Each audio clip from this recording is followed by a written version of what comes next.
Welcome back to the channel, guys. So for today we are going to be talking about the traffic rules in Japan. So hopefully this video can kind of give you some insight on some of the things to expect, and hopefully if you're watching this video you might be trying to get your driver's license, and or if you're just planning to drive while you're visiting here with an international driver's license. So first of all, in order to drive in Japan, you do need your actual Japanese driver's license or an international driver's license. I'll make another video on how to get your driver's license later on, but today I just want to focus on looking at some of the traffic rules. So this is kind of like the first step if you're studying to take the written test, and then usually after you pass the written test you have to schedule, make an appointment, and then come back to take the actual driver's exam. And you can either do the automatic or you can test in the manual, which will allow you to drive a manual transmission car as well as an automatic.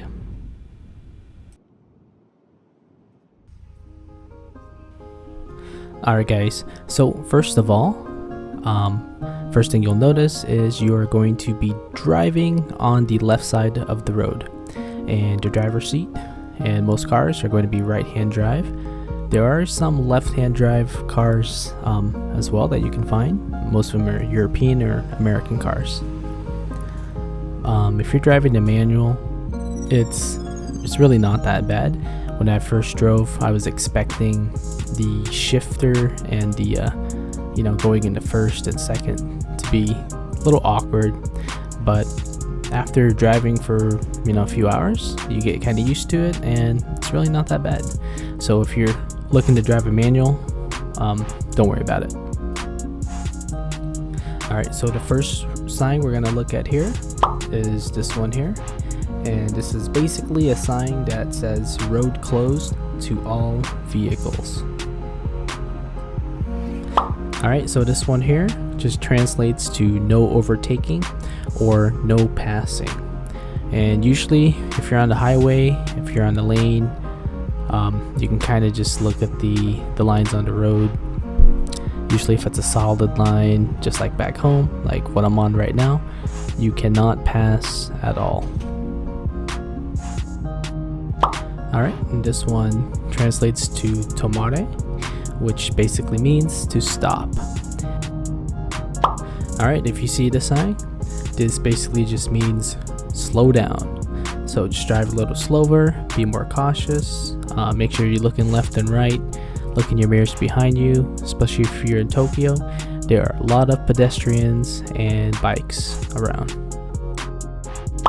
Alright, so this next one here is automobiles only, and this will apply only to cars.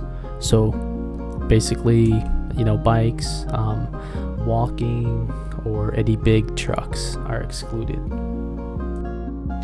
Alright, so if you see this one here, this is going to be a no parking sign, and you kind of look at the top from 8 to 20, so about 8 a.m. to 8 p.m.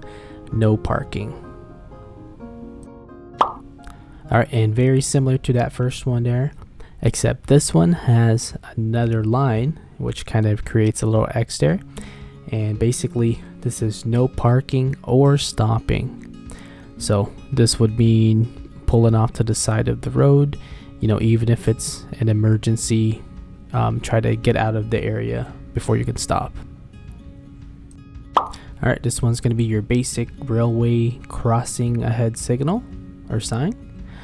So it just means there's going to be train tracks coming up, and just to slow down and be careful. Alright, and then we got our slippy road sign.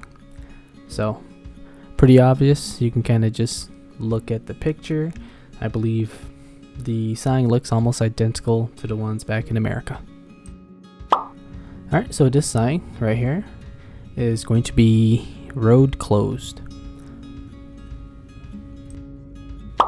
Alright, this sign right here is the no entry sign. Alright guys, this one should be pretty obvious. No U-turn. Alright guys, this sign here is follow the directions. So basically you can either go straight or you can turn left, depending on the sign. Now I believe the exact term is actually follow the directions, so that might be what it shows up if you ever go and take the written test, which is translated into English. Alright, and this is the pedestrian zone sign. So there's going to be usually a crosswalk, and you might have to come to a stop, but just kind of depends on the area. But just be a little bit more aware and drive a little bit slower. Alright, this sign right here simply means one way. Alright, and the last sign we're going to look at is this one here, and this is going to be an exclusive lane. And based on the picture, you can see a picture of a bus, so this is going to be the bus lane. Usually it's going to be on the very far left side. Alright, and let's go ahead and take a look at the types of traffic lights as well. So this one's pretty simple, right? Green light. So green light, you can go straight. If you're turning left, just be really cautious because there's going to be people walking. Bikes are going in and out all the time, so just be careful with that. And if you're turning right, you're gonna have to wait to yield. Alright guys, yellow light, same thing. Slow down, but if you're already moving at a pretty quick speed and it just changes to yellow, just go ahead and continue on and proceed. Alright guys, so red light, right stop. The biggest difference between driving in Japan and driving back home in America is at a red light you cannot make any left or right turns at all. So you got to stop and you got to wait for a green light or wait for the green arrow.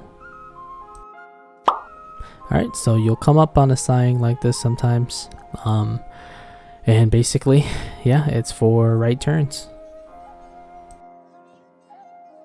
Alright, and if you see a flashing yellow light, this basically means to yield. So you can continue on without stopping, but just make sure you slow down a little bit and look to your left and your right. Make sure you look out for anybody walking or any bikes. Alright, and then the flashing red light, this is basically like a stop sign. So just make sure you come to a complete stop. Always look left, right, double check your mirrors before proceeding. Alright guys, so that's pretty much going to do it for this video. And if you want to take a look at some of the other rules, I'll post a link to the JAF website in English to help you be on your way to pass the written part of the exam, or to get you ready to drive here in Japan if you're planning to visit. And as always guys, if you found this video useful, please give me a thumbs up and subscribe to the channel for more content. So I will see you all in the next video. Take care.